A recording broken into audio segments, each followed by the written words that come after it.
आप सभी भाइयों को जय श्री राम, हर हर महादेव, जय श्री बालाजी महाराज। मैं आपको एक सत्य घटना आप बीती सुनाना चाहता हूँ कि आज भी वो मैं दिन सोचता हूँ तो कि मेरे रोंगटे खड़े हो जाते हैं कि मेरे साथ ऐसा एक बहुत ही दर्दनाक घटना घटित हुई जो कि भूतिया कहानी जोड़ सकते हो, कुछ भी जोड़ सकते हो, लेकिन इसे तो वैसे मैं भूतिया कहानी ही कहूँगा कि मैं किराए के मकान पर रहता था। जब ये बिज्जू का शोर पड़ा हुआ था उस टाइम बहुत ज़्यादा, तो उस टाइम करीबन 4:45 बजे मैं उठ के मैंने बाथरूम किया, हाथ मुंह धो के मैंने बीड़ी लगाकर जब मैं चारपाई पे सोया, उस समय हल्की हल्की बूंदाबांदी हो रही थी। तो जब बीड़ी पीकर जब मैंने पीछे की तरफ फेंकने की कोशिश की तो मेरा हाथ जो है अपने मुंह के अंदर लिया। मैंने सोचा कि बिल्ली या कुछ होगा। मैंने चारपाई के इधर नीचे देखा, कुछ नहीं था। फिर मैंने अपना हाथ अपने पाँव के नीचे से अंदर से दोनों लातों में से निकाल के सोया। जब मेरा हाथ पकड़ के मुझे चारपाई से नीचे खींच लिया, मैंने देखा कि एक बहुत डरावना, पूरा छत के साइज़ का, बहुत लंबे लंबे बाल, जैसे 0 पावर की आँखें और बहुत लंबे लंबे नाखून, जैसे तोवे की तरह बहुत काला रंग। और देखा तो उसने एक हाथ से मेरी बीबी को जैसे मंदिर में घंटी बजाते हैं ऐसे उठा रखा था। तो उसके मुंह से कुछ भी आवाज़ नहीं निकल रही थी। मैंने उसको बचाने के लिए उसको पकड़ के कम से कम भी मेरी उसके साथ 30-35 मिनट फाइट हुई, जो कि घर वालों के समझ में नहीं आया कि ये कैसे डांस कर रहा है, कभी हाथ ऐसे, कभी ऐसे, कभी ऐसे, ये ऐसे कर रहा है, कभी नीचे कर रहा है, यूँ कर रहा है। तो ये सुबह 5 बजे की बात है, शुक्रवार का दिन था।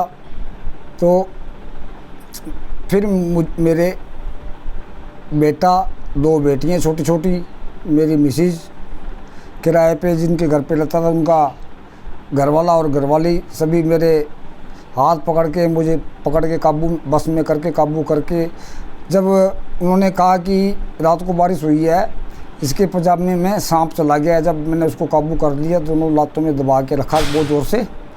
काबू करने के बाद जब उन्होंने मेरा हाथ उससे छुड़ने के बाद में वो चीज़ मेरे पे वार करके गई और मुझे जैसे चाकुओं से ऐसे छलनी कर रखा था, बहुत ज़्यादा मेरे खून चल रहा था शरीर के ऊपर। तो घर वालों ने पूछा क्या बात है, मैंने कहा कि मुझे कुछ भी नहीं पता क्या बात है क्या नहीं, कि मेरी याददाश्त ही चली गई थी, कि मेरी जो दिमाग है वो शून्य रह गया था। फिर मैंने अपनी दुकान की चाबी उठाई, मैं अपनी दुकान पे गया, दुकान खोली, झाड़ू वगैरह निकाली, तो कुछ समझ में नहीं आ रहा था, हाथ पांव कांप रहे थे बुरी तरह। तो मैंने कोई काम भी नहीं किया। जब मैं शाम को घर लौटा तो मेरा नियम था कि 4 घंटे सुबह और 4 घंटे शाम को नित्य नेम कि मैंने पाठ पूजा करनी है। जब मैंने शाम के टाइम नित्य नेम करने के लिए बैठा तो मेरे सामने जैसे टीवी में या थिएटर में फ़िल्म चलती है, ऐसे मेरे सामने फ़िल्म चली कि ऐसे कोई जैसे मकान के अंदर कोई, जिसके मकान में किराए पे बैठा था उसका नाम भी राजेंद्र था और मेरा नाम भी राजेंद्र था। उसकी घर वाले का नाम कमलेश था और मेरे वाले का कविता राशि सेम हो गई होने की वजह से तो मुझे पता लगा कि इनके ऊपर कोई चौकी लेके आया, वो चौकी इनके नाम से छोड़ी थी, वो मेरे ऊपर आ गई। तो जो मेरे हाथ पाँव बिल्कुल जो है वो जकड़े गए, काम करने बंद हो गए। दूसरे दिन तो मेरे से उठा भी नहीं गया। जब तीसरा दिन हुआ, सुबह उठा, करीब 10 से और 11 बीच का टाइम था, 10 और 11 बजे का सुबह मॉर्निंग का। उस टाइम मैं बैठा मैं मेरी घरवाली को इशारा करके बुलाया कि मुझे अभ्यास हुआ कि आधे घंटे में तेरी मृत्यु हो जाएगी। और ये सत्य है कि वो आधा घंटा मेरे लिए बहुत ही दर्दनाक था। तो मैंने कहा भी जिसी को फ़ोन करना है बुलाना है आप बुला लो, आधे घंटे में मैं नहीं रहूँगा। तो घर वाले सारे रोना पिटना शुरू हुआ।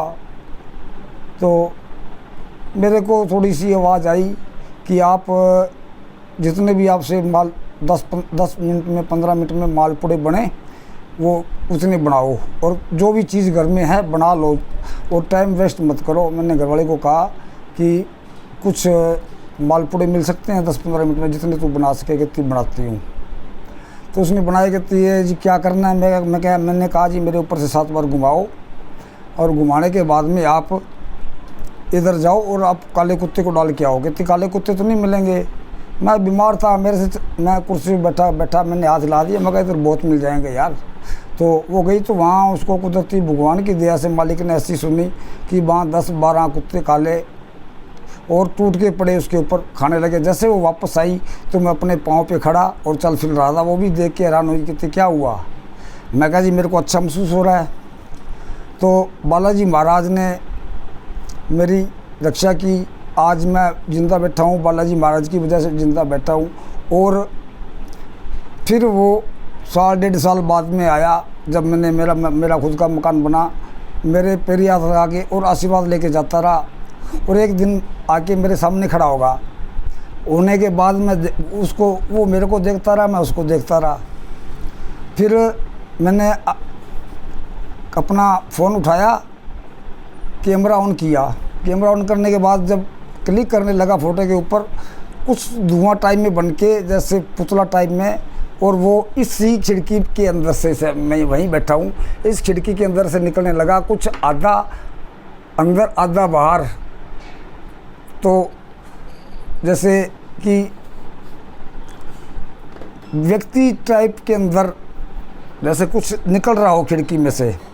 और मैंने, बच्चे खाना खा रहे थे, मैं खाना खा के ऊपर आया था, उस टाइम मैं बैठा ही था। तो मैं नीचे गया, मैं कहा बेटे ये देखो क्या है। कहता पापा क्या है। मैंने कहा मैं तो और बैठा था पीछे तकिए लगा के बेड के ऊपर, और यही बेड था, पीछे कमर लगा के बैठा था। तो मगर ऐसे से मेरे साथ वाक़या हुआ। तो मैं बीड़ी पीने के लिए ऊपर आया था, बच्चे नीचे बैठे थे, मैं चल बीड़ी पी के आता हूँ। तो आज के लिए इतना ही। आगे मैं आपको एक इससे भी बड़ी घटना सुनाऊंगा। थैंक यू, धन्यवाद। इस चैनल को लाइक करें, सब्सक्राइब करें, धन्यवाद।